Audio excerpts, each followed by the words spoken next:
ay ito yung ipipreach ko sa inyo ngayon dahil marami sa inyo hindi nakakapakinig ng umaga sapagkat yung iba sa inyo ay nandoon kayo sa Sunday School. Amen? So maganda na marinig nyo rin po ito. Let's go to, this is the part 2 of our preaching about uh, commit to give our tithes and offerings. Amen? Now, let's go back to Malachi in chapter number 3. And I'm requesting everyone to, let's read together from verse number 6 down to verse number 12. Amen? Okay, ano nyo yung mga batang maingay. Kung medyo maingay si Makmak, ilagay mo sa likod. Muna? Doon sa likod. Siya ba yung maingay? Ayun, doon sa likod, sa likod. Para hindi siya makaabala kasi maraming dali mo muna sa likod, dali mo muna sa likod para hindi siya maingay. Alright, verse number 6. Okay, nandiyan na kayo, amen. Verse number 6. Everybody read, sabay-sabay po tayo, read. For I am the Lord, I change not, therefore ye sons of Jacob are not consumed. Even from the days of your fathers, ye are gone away from mine ordinances, and have not kept them. Return unto me, and I will return unto you, saith the Lord of hosts. But ye said, wherein shall we return? Will a man rob God? Yet ye have robbed me.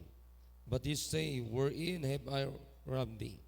In tithes and offerings ye are cursed with a curse, for ye have robbed me, even this whole nation. Bring ye all the tithes into the storehouse, that there may be meat in mine house. And prove me now herewith, saith the Lord of hosts, if I will not open you the windows of heaven, and pour you out a blessing, that there shall not be room enough to receive it. And I will rebuke the devourer for your sakes, and he shall not destroy the fruits of your ground. Neither shall your vine cast her fruit before the time in the field, saith the Lord of hosts. And all nations shall call you blessed, for ye shall be the lightsome land, saith the Lord of hosts. So, commit to give. Amen?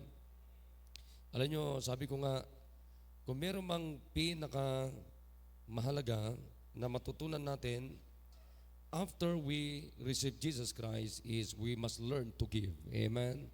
I mean, biblical giving. Amen? Huwag tayong magbigay emotionally. Okay? Sinabi ko kanina umaga yan. But we must learn to give it biblically. Alam mo, pag nagbigay ka na Bible-based ka, hindi ka nagsasayang ng binibigay mo. Okay, nakuha nyo? Kaya nga pag nagbigay tayo ng tithes natin and offerings natin and any other commitments we have in the church, ito sasabihin ko sa inyo, hindi kayo nagtatapon ng pera. Okay? Hindi ka nagtatapon. So, kaya dapat matutunan po natin ito. So tayo po'y manalangin. Dakilang Diyos, salamat po sa hapon pong ito. Now this time, oh God, we need you. We need you. We need your wisdom. We need your presence, oh God. And please show up and give us wisdom and understanding. Make us humble, oh God. And if there's any wicked ways in our hearts, sins, oh God, please forgive us. At iniling ko rin po, Panginoon, na meron po dito sa aming kaligitnaan, if they are not yet saved, please save them, and they will be obedient in water baptism. Once again, oh God, make us teachable. Help us, oh God, to submit to Thy word, oh God. At pinagkakatiwala ko po sa inyo, Panginoon, ang pagtayo ko po dito sa pulpitong ito, sa hapong pong ito. In Jesus' name, amen. All right. You may be seated. Now, as I've said, mga kapatid, you know unang-una ay maganda na makita muna natin what's the problem of the believers, the Israelites, during the time of malakay. Amen? Amen. Okay, ano ang problema nila? Magandang makita natin. So, their problem is their relationship to God. Amen?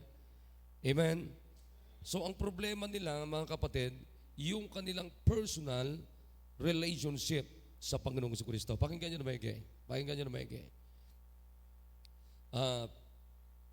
Sinabi ko to nung sa Sabado eh. Pag preaching time, pag service, pakinggan nyo na maigi to. Sino ang nag-uusap dito? Number one, Diyos ang kausap natin. Okay? Pangalawa, kasama ako dito bilang pastor, kasama kayo bilang members. Alright? So, sino yung mga nag-uusap-usap dito, mga kapatid? Sa pagkakataong ito, Diyos, ako, na tinalaga ng Diyos dito, mga kapatid, to give you the message of God. I'm not giving you my message, but I always giving you the message of God. So, dapat makinig kayo, makinig tayo. Amen? In fact, alam nyo, sa totoo lang, hindi naman ako nagsasalita dito na hindi muna ako ang nagpa-practice nito. Kasi it's also an hypocrisy if I'm giving you the principles of God and you're practicing it, then ako bilang pastor, hindi ko pinapractice. Una, lugi ako. Bakit? Kasi pag prinactice ninyo, kayo ang pagpapalain ng Diyos. Nakuha niyo mga kapatid? Pare-pares lang tayo na pag dapat sundin at magpasakop tayo sa salita ng Diyos, or else mga kapatid, hindi natin mai-enjoy yung promise ng Diyos. Amen? Now, ito ngayon. So, anong problema nila dito? Yung kanilang personal na relasyon sa Panginoon, so that if they have the personal problem, their relationship with God, alam nyo kung ano maapektuhan? Yung kanilang worship sa Panginoon. Amen? Amen. Yung kanilang worship. What is worship means? Worship means a special honor that we give for God only. Amen? A special honor that we give to God only. That's worship means. Amen? Ibig sabihin, nagbibigay tayo ng special na honor sa Panginoon na hindi natin ito pwedeng ibigay kahit ninuman. So that's worship. Amen? So nagkaroon sila ng problema hanggang sa siyempre nawala na yung kanilang honor sa Panginoon hanggang sa dumating sa point, mga kapatid, na hindi na sila ngayon na binibigyan ng pangunahin o pagpapahalaga yung kanilang worship sa Panginoon. Tingnan nyo, katulad din natin, every services is, kung tawagin natin yan, hindi tayo pumupunta dito na hindi nag-worship sa Panginoon. Alright? Nakuha nyo mga kapatid? So, kaya tayo nandito mga kapatid, katulad ngayon, anong ginagawa natin sa Panginoon? We worship Him. How we worship Him? We worship Him in truth and in spirit. Nakikinig tayo? Why spirit? Because God is an invisible God. Hindi natin siya nakikita. That's why we have no mga images dyan, wala tayong mga rebulto dyan, kundi ang basis lang natin is the truth. His Word. Amen? Amen. Ayan, ito lamang yung batayan natin. Hindi ko nakikita ang Diyos, hindi nyo nakikita ang Diyos, hindi natin nakikita ang Diyos, pero pwede nating makita ang Diyos by faith. It means we can see God, we can trust Him based on His Word. Ang batayan natin para makita natin ang Diyos ay walang iba kundi salita niya. Naintindihan natin? Naintindihan ba natin? Alright. So, eto na ngayon na nangyari sa kanila. Hanggang sa dumating sa punto, siyempre pag walang worship, ano nangyari sa kanila?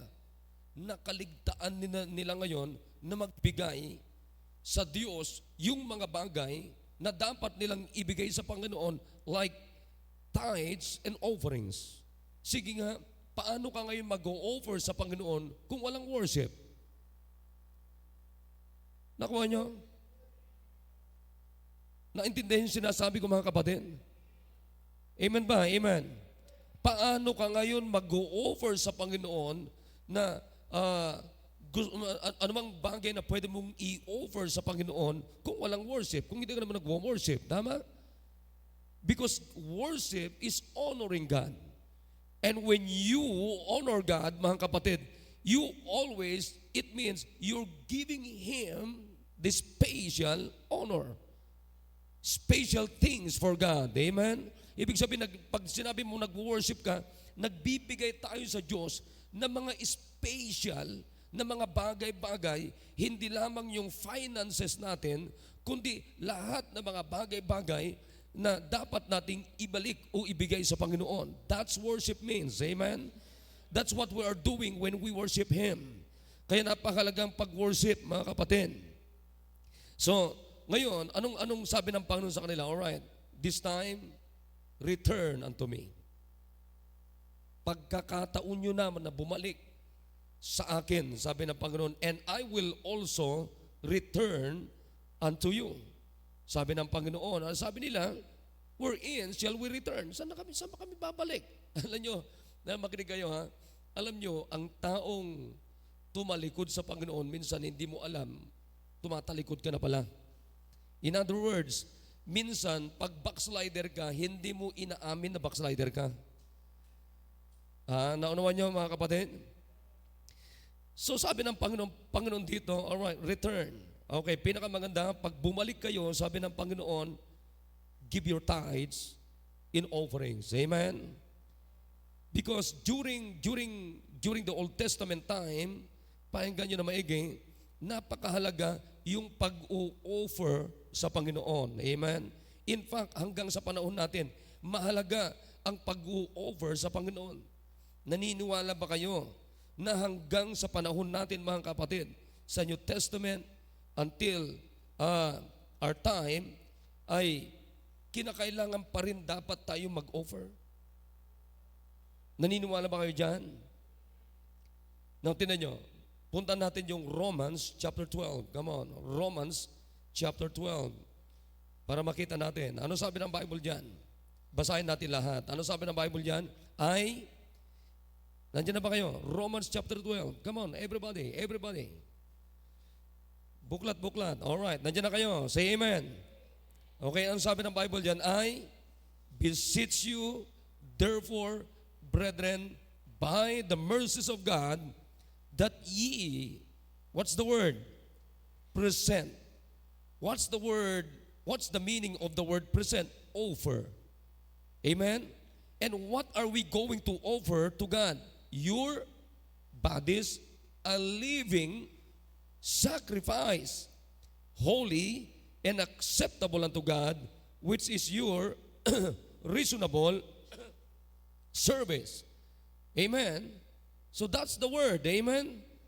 Alam nyo, kaya hanggang ngayon mga kapatid, kinakailangan na tayong matutong mag-offer sa Panginoon. In fact, sabi nga ng Panginoon, hindi lang yung tithes natin, hindi lang yung mga offerings natin, hindi lamang yung mga commitments natin, ang pwede nating i-offer sa Panginoon, most of all, your bodies a living sacrifice.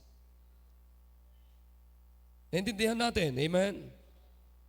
First and foremost, mga kapatid, ano ang dapat i-offer natin? Makinig. Kinig kayo. Makinig.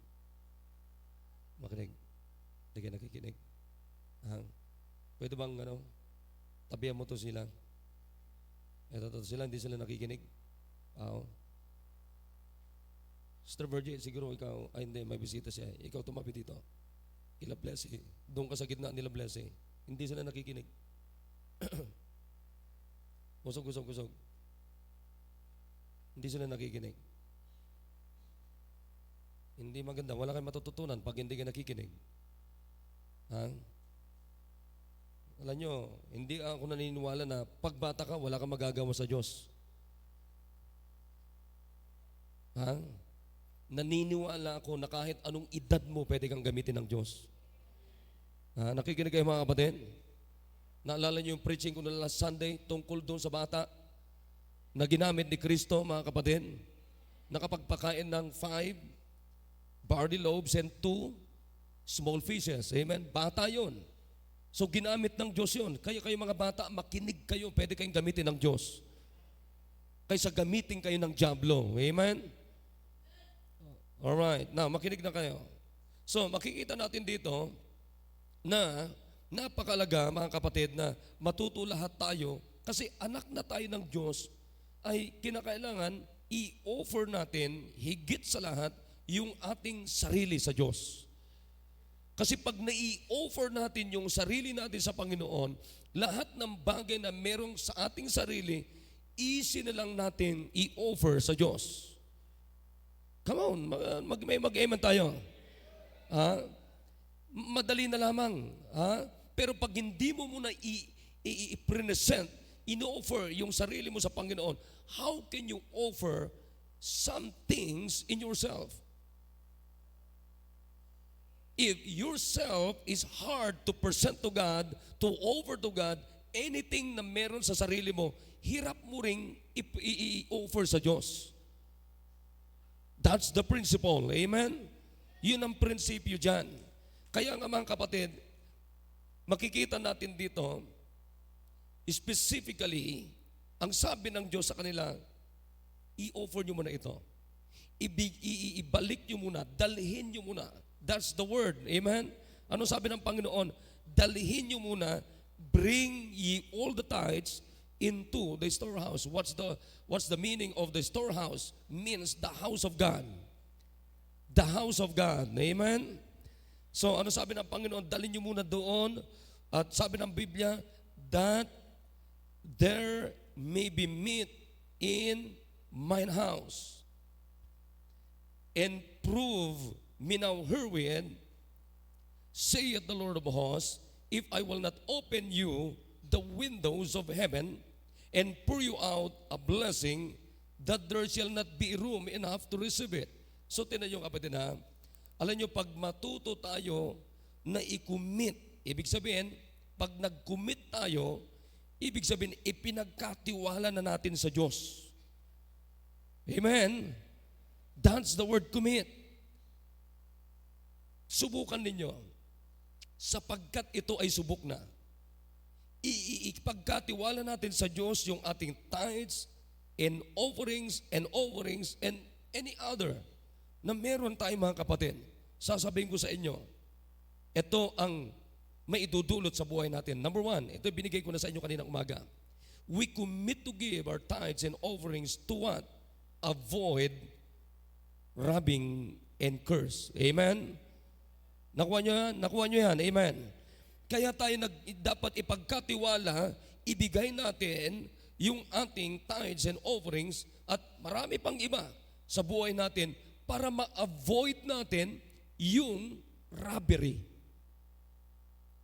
Pagnanakaw. Amen? Ang example ko dyan na binigay ko sa inyo kanina, si Achan. Nakikinig tayo mga kapatid? Nakikinig po ba?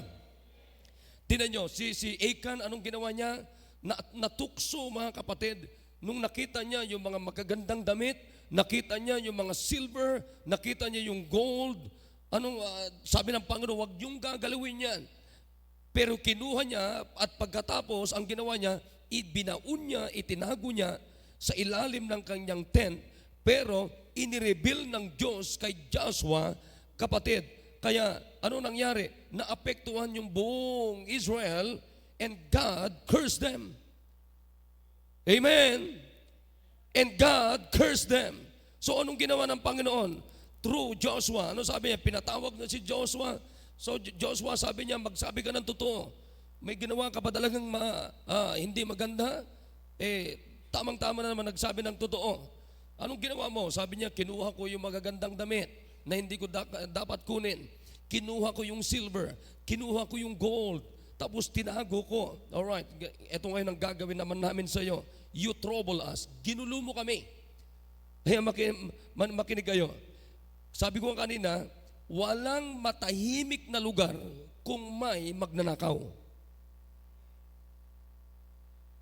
Ulitin natin.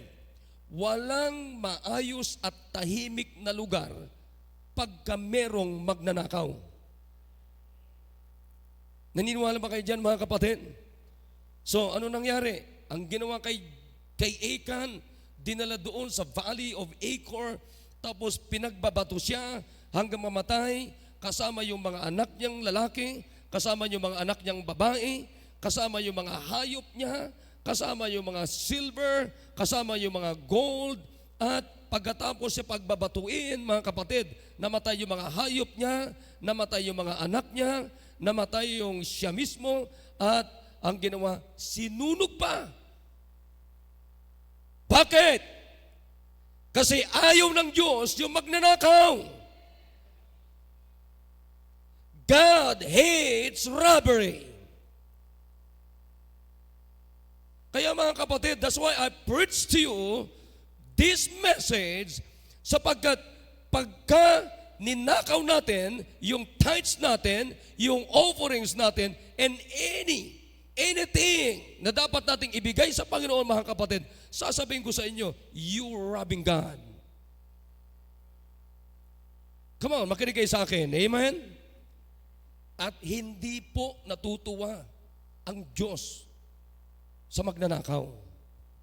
Tanong ko sa inyo, kayo, natutuwa ba kayo na may magnanakaw sa bahay ninyo? Hindi nakakatuwa, kaya nga ibigay natin para ma-avoid natin yung pagnanakaw. Amen. Pangalawa, we commit to give our tithes and offerings, in other offerings, sa Panginoon, eto maganda, to enjoy the unlimited blessings. Wow, amen? To enjoy the unlimited blessings. Ano sabi ng Panginoon? I will open you the windows of heaven. What a promise, amen? Come on, amen. I will open you the windows of heaven and pour you out the blessing that there shall not be enough, be room enough to receive it. That's unlimited. Amen. Ano sabi ng Panginoon? Kung ibibigay mo lang, sabi ng Panginoon, ang gagawin ko ay bubuksan ko, kung hindi ko bubuksan ang mga bintana sa langit, at ibubuhos ko sa iyo ang blessing na hindi magkasya maging ang lalagyan mo. Wow! That's unlimited. Amen? Anong ibig sabihin ng unlimited? Boundless, infinite, bottomless, endless, fathomless. Kapatid, alam mo, pag ang Diyos nagbigay ng blessing, tandaan nyo, hindi mo kayang baka hindi mo kayang kahit isang taon, hindi mo kayang ubusin yan. Ha? Naintindihan natin, mga kapatid? Iba pagka ang Diyos nagbuhos o nagbigay ng blessing. Amen? Yan ang pangako ng Diyos ito, mga kapatid. Pangako ng Diyos yan. Kaya maalala nyo yung example ko sa inyo, yung bata, ilan yung dala-dala niya? 5 barley loaves. Amen? 5 barley loaves. Tingnan nyo yung unlimited dito. 2 small fishes. Tapos anong ginawa niya? Ibinigay niya sa Panginoon. Anong nangyari? Nakakain, mga kapatid, yung 5,000 people.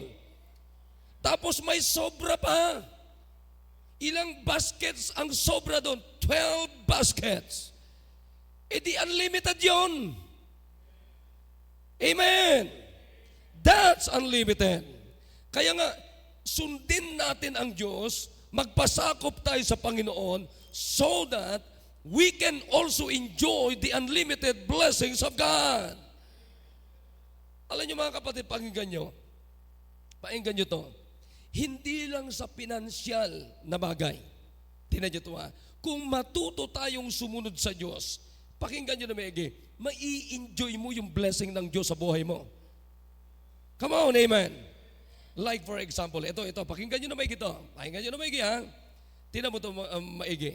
Alam nyo ba, na maging sa physical na kalusugan natin, meron tayong dapat sundin sa Diyos? Parang hindi nyo naintindihan, sinasabi ko ha. Ha? Naunawan nyo ba yung sinasabi ko? Maging sa mga pagdating sa physical natin, because the truth is, our body is the Lord's. Kaya nga ang katawan natin mga kapatid, sa Diyos ito, mga kapatid, so ibig sabihin kung sa Panginoon ito, kailangan din nating sundin kung ano ang nararapat para sa katawang physical natin. Naniniwala ba kayo mga kapatid, na ang ating katawan, marami tayong mga pinapasok dyan. In other words, marami tayong mga kinakain dyan na hindi mo dapat kainin.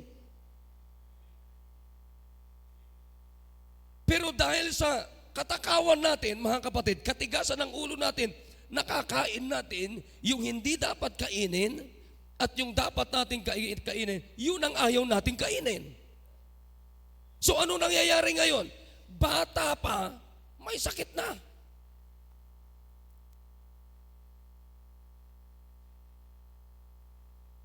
Sabay, nung nakaraan, grabe yun ha. Sabi ko, may pumunta dito yung isang Bible student, si Brother Ruel Royo. 40s pa lang yun. Sabi niya, Pastor, nagme-maintenance na ako. Nakalain mo yun? Nasa 40s pa lang nagme-maintenance na. At aminado naman siya. Sabi niya talagang, grabe kasi pastor, inabuso ko yung katawan ko. Makinig kayo maigi mga kapatid. Wag natin abusuhin ang Diyos. Sapagkat pag inabuso natin ang Diyos mga kapatid, anything, makinig kayo maigi, anumang bagay, pag inabuso mo, hindi maganda ang resulta. Naintindihan niyo ba yung sinasabi ko mga kapatid? Katulad ngayon, sige lang, kasi kaya pa ng katawan mo, kain mo, sige, kain dito. Minsan hindi lang kain, lamon dito. Makinig ka sa akin, wala ka pang 50, uugod-ugod ka na. Come on, amen? Nakikinig kayo sa akin. Pero alam mo ngayon, pinipilit ko talaga sa akin. Minsan na-encourage ako kay pastor . Alam niyo si pastor, 60 plus na siya, wala siyang maintenance.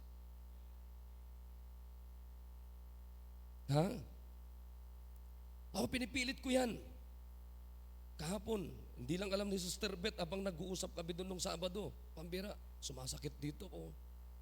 Pero pagkatapos ko mag-exercise, nawala ulit. Nawala ulit. At ito pa, maganda. Pakinggan nyo to. Kapag ipakinabang sa inyo, pag wala kang bitterness sa puso, very healthy ang puso mo. Nakikinig kayo mga kapatid?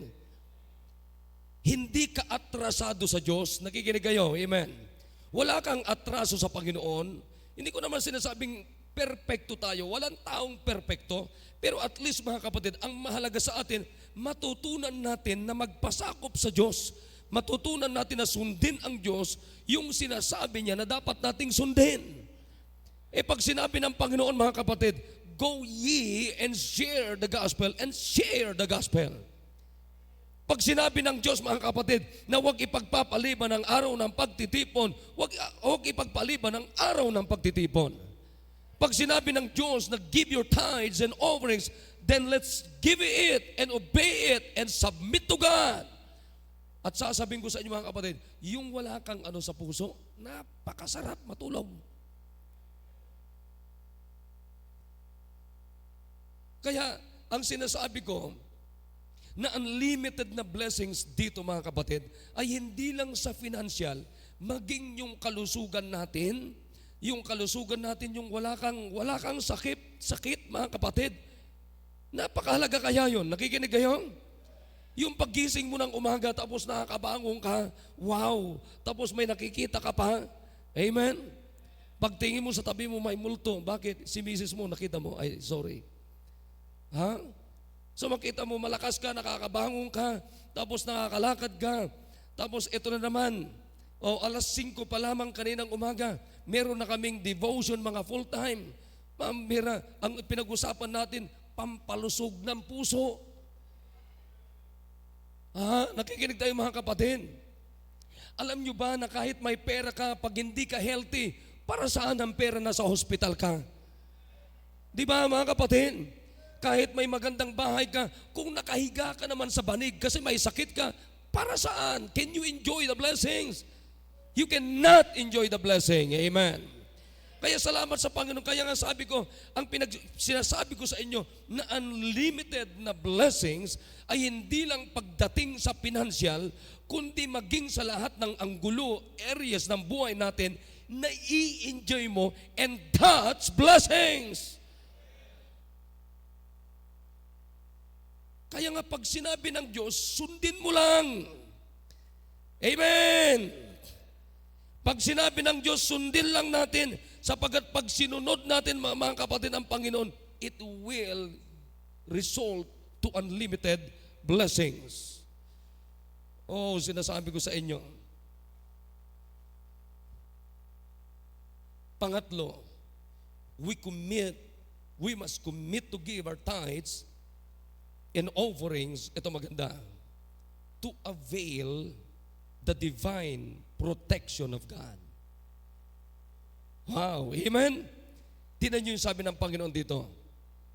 In verse number 11, tingnan nyo, ano sabi ng Bible dyan? Basahin natin lahat. Basahin natin lahat. Tamad na tamad kayo. Basahin natin lahat. Read. And I will rebuke the devourer for your sakes, and he shall not destroy the fruits of your ground, neither shall your vine cast fruit before the time in the field, saith the Lord of hosts. Ano sabi ng Panginoon? I will rebuke the devourer for your sakes. Anong sabi niya? Ako na ang magre-rebuke, ako na ang magagalit, ako na ang sasaway sa kanila, ako na ang bubulyaw sa kanila. Sino yung bubulyawan ng Diyos? Devourer. Bakit? Ano itong mga devourers na ito? Ito yung kakain, sisira sa iyo at maging iyong resources mo. Amen? Pero ano sabi ng Panginoon? I will rebuke the devourer for your sakes. Amen? Ano sabi ng Diyos? And he shall not destroy the fruits of your ground. Ako nang sasaway sa mga pasaway. Amen. Kapatid, tinan mo na maigi. Nakikita ba natin yung mga pwedeng sumira sa atin? Hindi natin nakikita, pero nakikita ng Diyos. Tulog. Tinan mo mga kapatid. Pag natulog na tayo, hindi mo na makita yung magnanakaw. Pero kita ng Diyos. Amen.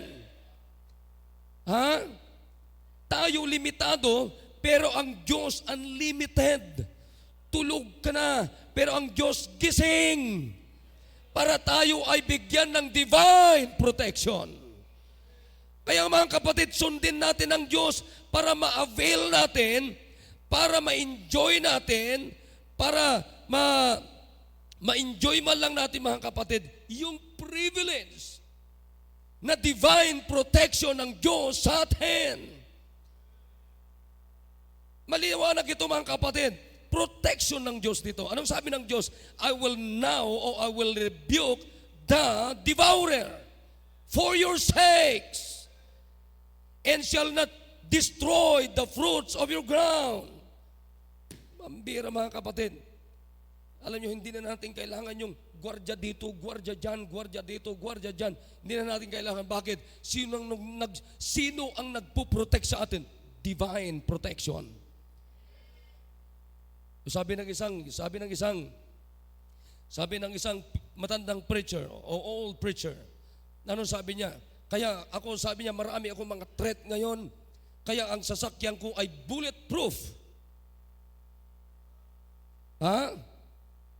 Kaya may mga securities ako. Sabi niya, kaya wag niyo akong lolokohin, hindi niyo ako kaya. Bakit? May security siya. Totoo naman. Hindi naman siya nagsisinungaling mga kapatid. Pero meron pa kayang hihigit sa divine protection ng Diyos? Come on, amen? Wala nang hihigit sa divine protection ng Diyos. Pero anong sabi ng Panginoon?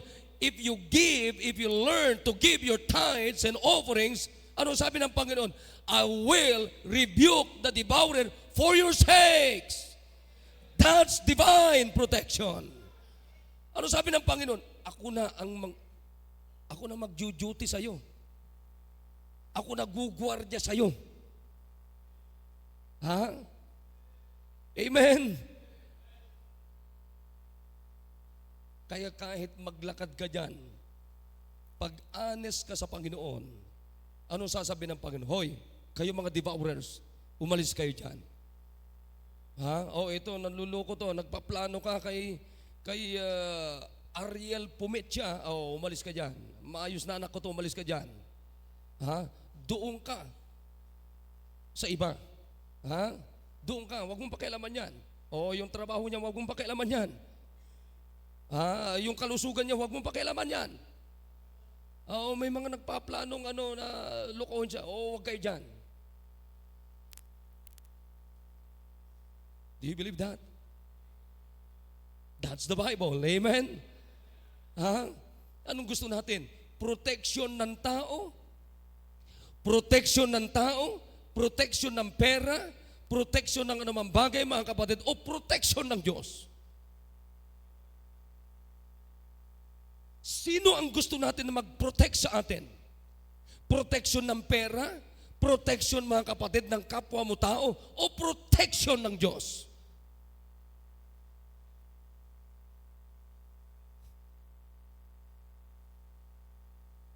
Kaya para ma-avail naman natin, nakikinig tayo mga kapatid, para yung benefit ng divine protection ng Diyos sa atin. So, let's obey Him. Come on, amen. Kaya tayo mga kapatid, nakakapaglakad tayo dyan. Ay matindi si Brother Chris nung araw. Pag nagpatakbo ng Innova si Brother Chris, sasabihin ko sa inyo, kung ang sasakyan niya ay 200, ilan yung napapatakbo niyan? Nakapagpatakbo yata ng 270. Dito lang pagpupunta ng Felix yun, pambira. Ang bilis-bilis niya. Sabi nga ni Brad Tumdan, pambira naman yan. Pero hindi naman siya namatay sa driving niya.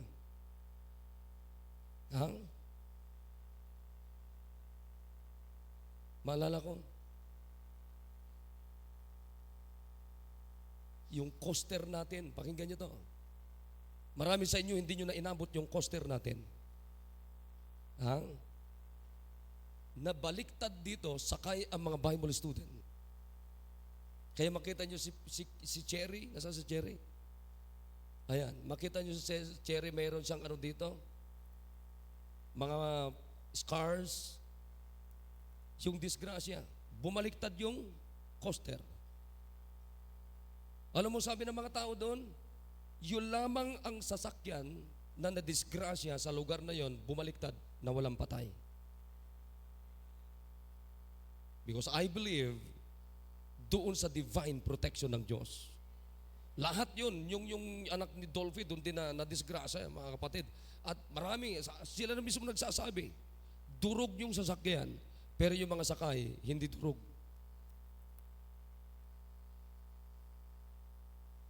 Si JB nga, walang kagalos-galos, di ba? Kaya mga kapatid, nandiyan, maa-avail natin yung divine protection ng Diyos kung susundin natin ang Diyos. Nakikinig kayo, amen? Sundin mo lang Panginoon, nandiyan ang divine protection ng Diyos, amen? Sasabihin ko sa inyo, sa akin din, ang dami. Hindi nyo na inabot yung Wrangler. Meron ako sasakyan nung araw, Wrangler. Yung unang sasakyan ni Pastor Hill yun. Di kinuha ko dito noon. Tapos ang makina niya ay Toyota na di gasolina Tapos bumabag yun noon. Galing ako ng baba, doon kila Brad Tommy. Nag-visit ako doon sa may bubon. doon pa lamang, nararamdaman ko wala ng preno. Walang preno. Tapos akyat pa rin ako, lakas ng ulan, bumabagyo. Pagbaba dito, wala na. Wala ng preno. Sabi ko, kasi pinaparking ko dun sa loob ng auditorium natin eh. Pag ganun, paakyat doon sa tuktok nung araw. Sabi ko, pag iakyat ko to, walang preno, baka dire-diretso ako dyan yung kalsada dyan na paikot, papunta dito. Sigurado shoot ako doon. So sabi ko, dito ko kaya. So ang ginawa ko, sinadsad ko dito. Merong maliit na dito maliit na daanan dito sa gilid. Sa halip na iakyat ko, ginanon ko yung wrangler. Alam mo, tumama yung gulong niya. Siguro, mga ganitong malaki na ito Tumama yung gulong niya, siguro mga ganito na puno ng bayabas. Wrangler yun. Yun ang pumigil. Ay, pambira, sabi ko. Labas ka agad ako sa wrangler. Sabi ko, pambira, buhay pa ako Naalala yung jeep natin. Hindi nyo na naalala yung jeep natin na Coma Plants. Yun yung kauna-unahang sasakyan ng church. Pinasusundo ni Brad Tom yan bago niya i-drive ng umaga, kinakailang kadyutin pa namin. Tulak. Tapos nung bagong kuha ko yon, rough road pa ito. Kalsada, pababa, paakyat. Rough road yan. Inakyat ko yan. Pag akyat ko na ganyan yan, doon na sa may tapat nila Gloria. Doon na. Palibas sa rough road yan, pag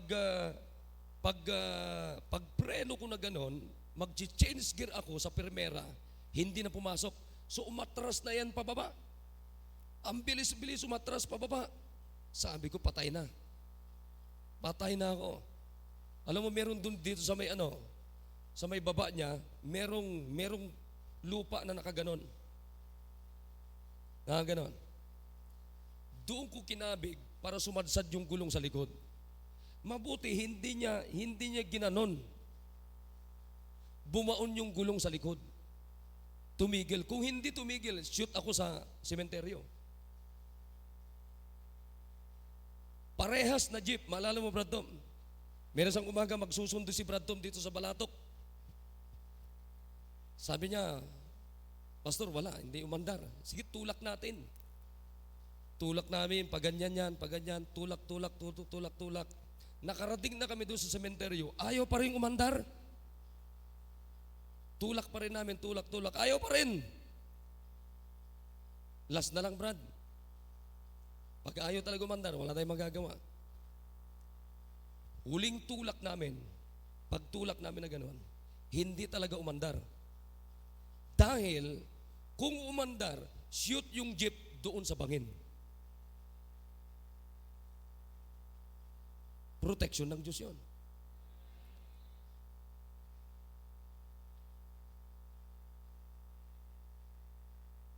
Napakarami akong karanasan patungkol dyan.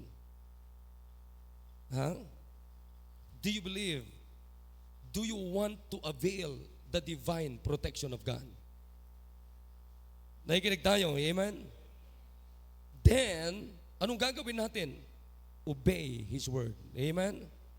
Sundin natin ang Panginoon. Iba, sasabihin ko sa inyo, ako ang dami kong karanasan sa mga napaka-special na proteksyon ng Diyos. Pang-apat, we must commit our tithes and offerings because God can put us to a possible fruitful life. Let's go to verse number 11. Ulit. Ano sabi ng Bible dyan?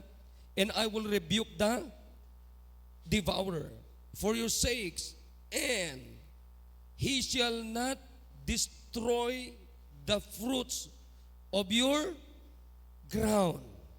Neither shall your vine cast her fruit before the time in the field, saith the Lord of hosts. Nakikinig tayo mga kapatid? Kung susundin natin ang Panginoon, ilalagay tayo ng Diyos, mga kapatid, na sa kalagayan na maging fruitful ang ating buhay. Come on, amen? Iba, kapatid, sasabihin ko sa inyo, iba pag sinunod natin ang Panginoon.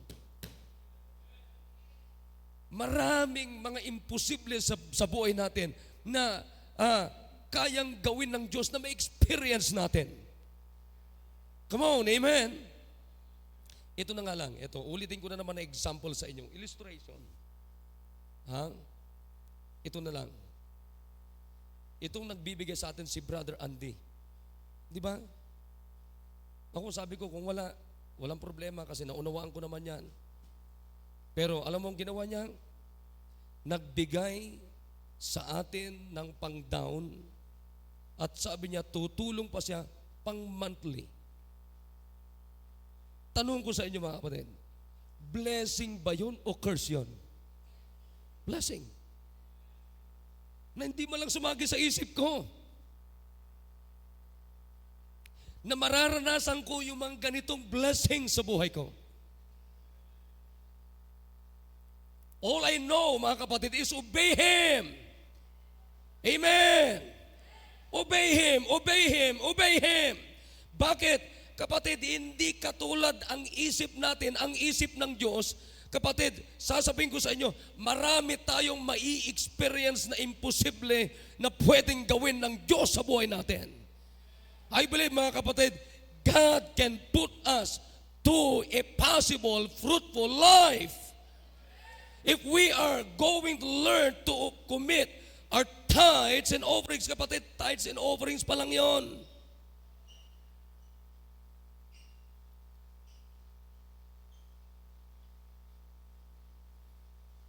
What's the opposite or antonyms of fruitful?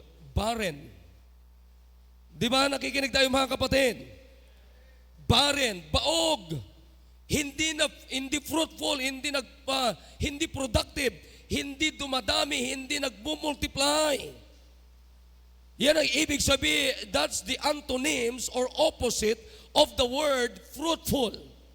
But if we are going to commit our tithes and offerings and other things in our lives, mga kapatid, God can. Do you believe that God can? Amen. God can put us into a possible fruitful life. Hindi tayo dadalhin ng Diyos sa barren life, but into a fruitful life.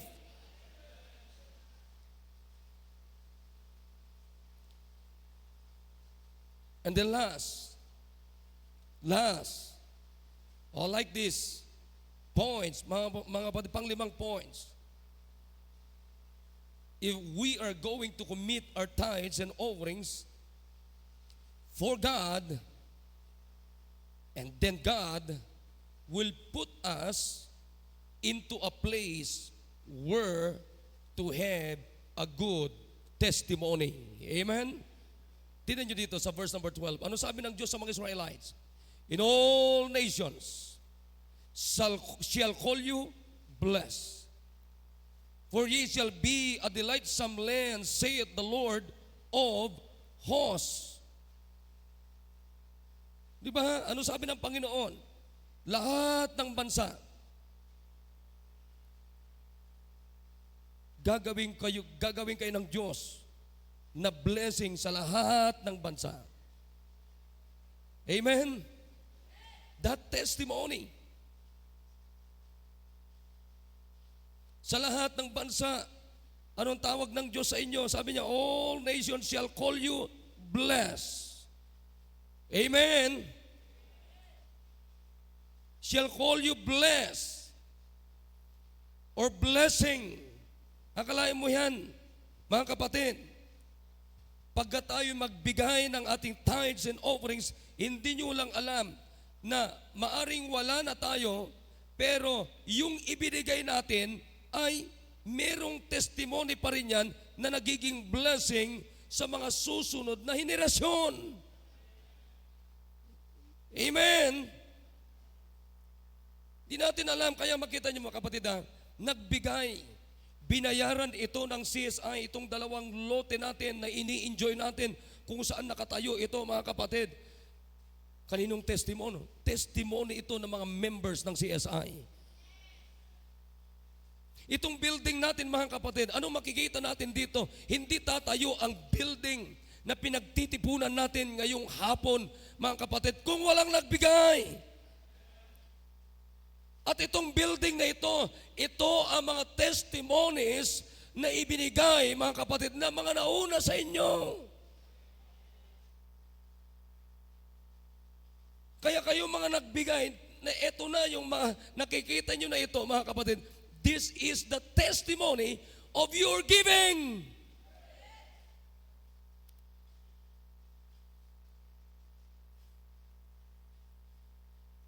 Kaya anong natin? Kanina sinasabi ni Brother Tommy, Pastor, kailangan talaga ng natin dito. Kailangan talaga ng covered court dito. Ha? Kita nyo? Pag may covered court tayo, yung ilalim, yan, parkingan, tapos yung second floor, doon na tayo. Doon na kayo mag-meeting, doon na kayo magpe-fellowship, bawat grupo nyo, nakikinig tayo. Rain or shine, pwede tayo maglaro dyan. Oh, amen! Ha? Tapos meron tayong dyan, meron tayong grocery dyan. Hindi nyo na kinakailangan umakyat para bumili ng gusto nyong bilhin. Tapos meron tayong coffee shop dyan, amen? Bakit? Meron tayong magandang barista.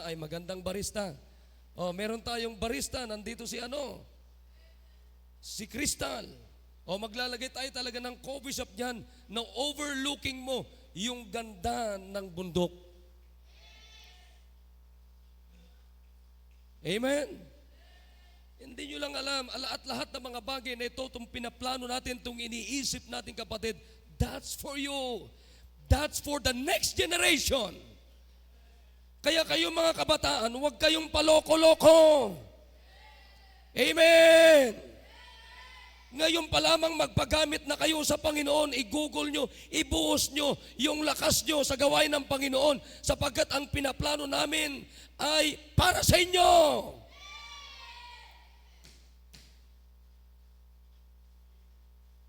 Kaya ngayon, anong pinaplano? Anong ginagawa nyo ngayon? Mambira, pag girlfriend ka, hindi ka pa nga nagagamit sa gawain ng Diyos. Pajowa-jowa ka, pajowo-jowo ka, wala ka pang alam sa buhay.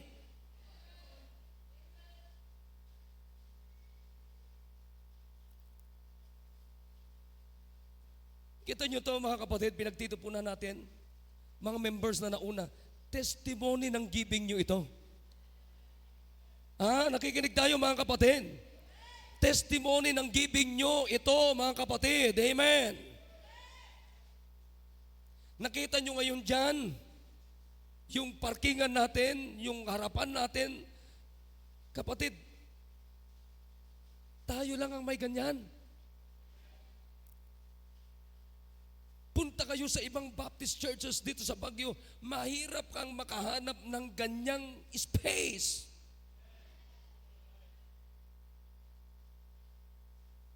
Pero makita nyo, nung tinitignan ko nga, sabi ko, pambira, maluwang-luwang ito. Kaya lang, saan naman saan tayo kukuha ng pang semento? Tignan nyo, sementado na, konti na lang. Bakit na semento yan? Testimony ng giving nyo, mga members. Amen. Trabaho nyo yan. Kaya mga kapatid, sinisigurado ko sa inyo, anumang ibibigay ninyo sa gawain ng Panginoon, ibabalik yan sa inyo ng Diyos.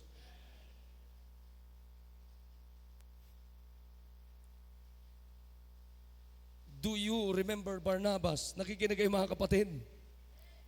Si Barnabas, wala na tayong oras, buksan nyo, mamaya pag-uwi nyo, buksan nyo yung Acts chapter 5, verses 36 to 37. Si Barnabas, anong ginawa ni Barnabas? Inagbigay siya ng house and lot. Amen.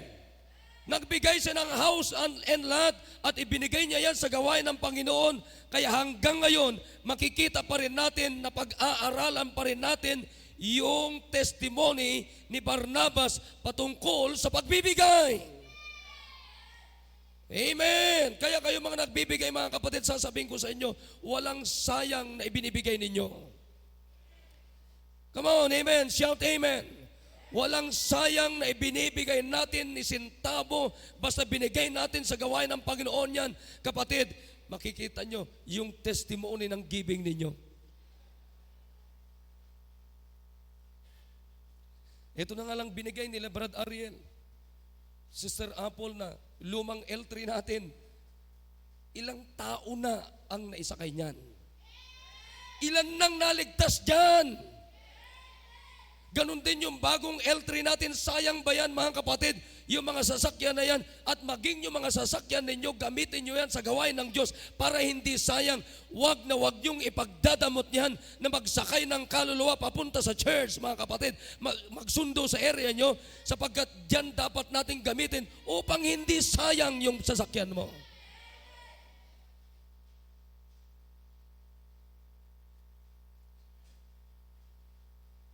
Ito nung nakikita nyo dito, testimony ng giving ninyo. Come on, shout, amen! Ha? Testimony ng giving ninyo. Kaya nga pag nagbigay kayo, pag nakuha natin yung Innova,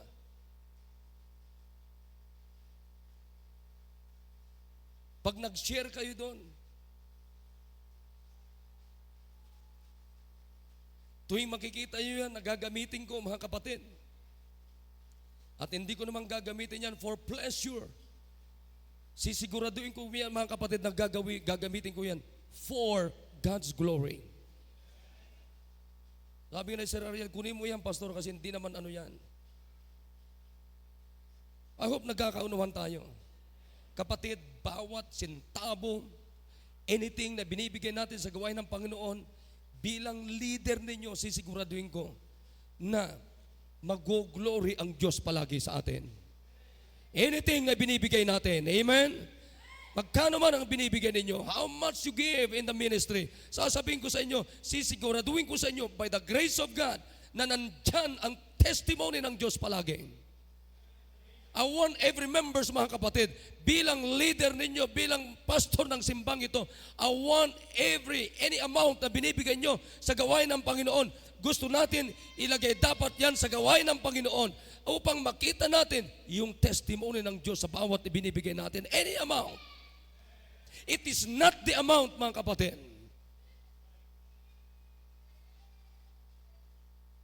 Kita niyo yan? Yung tiles na ito, ha? Hindi matatiles yan kung walang nagbigay. Di ba, pag ikaw nagbigay dyan, matutuwa ka, wow. Ha? Kita nyo itong kisame natin?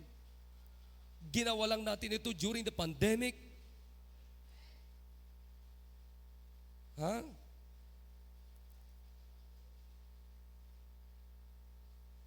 Ngayon, ito na ang pagkakataon at simula. We are going to decide to commit, give our tithes and offerings. Amen? At yung mga commitments natin. Alam nyo, wala namang malalaking halaga, pero pag pinagsama-sama natin yan, mga kapatid, hakinig kayo, pag pinagsama-sama natin yan, tinan nyo, konting halaga, pinagsasama-sama natin, ito yung building. Ito yung building, nakikinig kayo? Na semento yan, na tiles yan. Ha? Na semento dyan sa harapan, nakita nyo. Di ba? Napakaganda na yung harapan natin. Amen? Bakit? Kasi tuloy-tuloy kayo na nagbibigay. That's why, don't stop giving your tithes and offerings in all our commitments. Don't stop. Pag tumigil tayo, hindi natin maa-avail yung testimony ng Diyos sa buhay natin. Amen? Hindi natin ma-avail yung divine protection ng Diyos. Amen? Hindi natin mawawala tayo sa lugar na kung saan doon tayo gawing fruitful ang Diyos. Amen? At yung unlimited na blessing ng Diyos, sayang pag hindi mo na-experience yun. At para maiwasan mo yung magnakaw sa kaban ng Diyos, give your tithes. Amen? Commit to give your tithes. I hope naunawaan natin. Nakikinig tayo mga kapatid. Bata, matanda, magkano man ang sweldo natin, no, mga kapatid, hindi yung amount ang mahalaga, ibigay natin yung dapat nating ibigay sa Diyos. Ha? At anong sabi ng Diyos? O ako nang sasaway sa mga manluloko. Amen? Ha? Gusto niyo ba yun yung offer ng Diyos na yun? Ha? Sabi ng Panginoon, wala kang gwardya, pero ako ang gwardya mo. Wala kang bulletproof, pero ako ang bulletproof mo. Ha? Wala kang pulis na gwardya, pero ang gwardya mo, ako ang gwardya mo.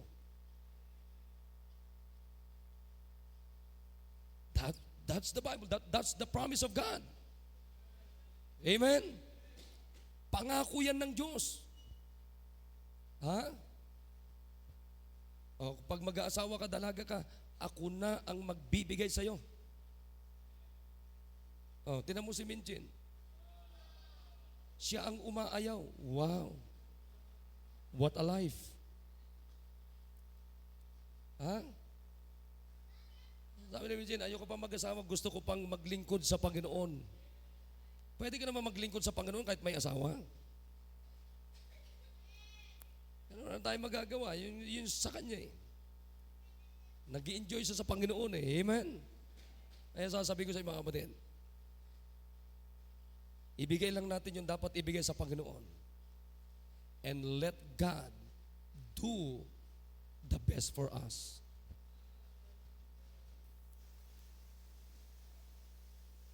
Ulitin ko yung sinabi ko. Ibigay lang natin yung dapat ibigay sa Panginoon. And I believe God will do the best for us. Hindi ko sinasabing God will do the rest. No, God will do the best for us. Kasi hindi gagawa ang Diyos sa atin na hindi best. Amen. All right, everybody stand up. Come to the altar, kneel down, and talk to God. Come on. Gumawa tayo ng commitment. Panginoon, I will commit my tithes and offerings.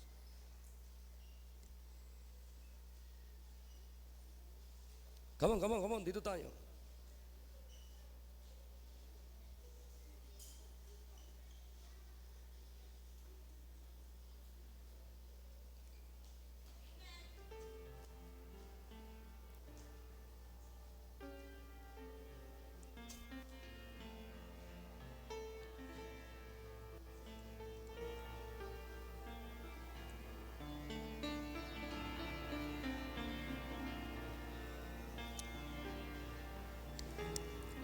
We must commit our tithes and offerings to avoid robbing God.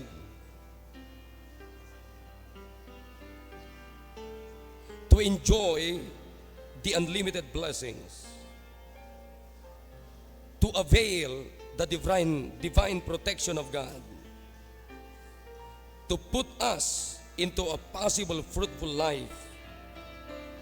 And to put us into a place were to have a good testimony.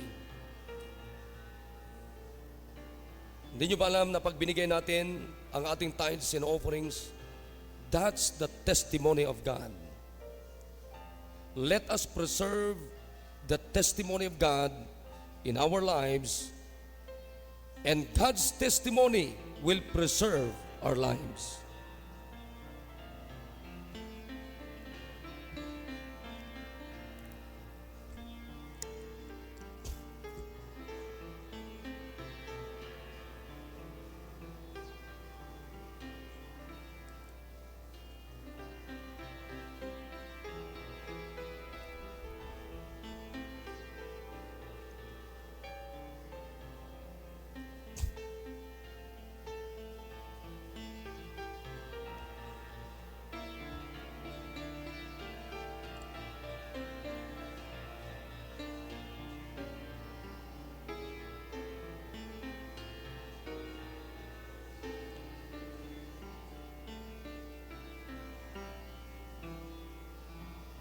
Dakilang Diyos na mapagpal at makapangyarihan po sa lahat. Oh God, once again, I've done my part, I've done my best, oh God. At ang mga anak ninyo, tiklop tuhod, tulungan niyo po ang bawat isa, Panginoon, that they're going to make a commitment to give their tithes and offerings and our commitments, oh God. And naniniwala ko, Panginoon, I believe, oh God, na lahat ng mga narinig namin, Panginoon, ngayon, mai-enjoy namin lahat ito. Yung divine protection ninyo, yung fruitful life, yung unlimited blessing, yung ma-avoid namin yung manguha sa kaban ninyo, yung makita, Panginoon, ang testimony ninyo sa bawat finances namin, Panginoon. Please, oh God, bless niyo po ang mga binitawan po nilang commitment, Panginoon, sa inyo. At panghahawakan po namin ito hanggang sa kami po ay nabubuhay, Panginoon, itong mga commitment na ito. Hindi naman po yung sa taong ito, kundi any commitment that we are going to make it and made it, it must be a lifetime commitment, oh God. O Diyos, salamat po. I-bless niyo po yung mga anak, Panginoon. Sa pangalan ni Jesus. Amen. Alright, so can you shout amen kung may naintindihan tayo? Amen.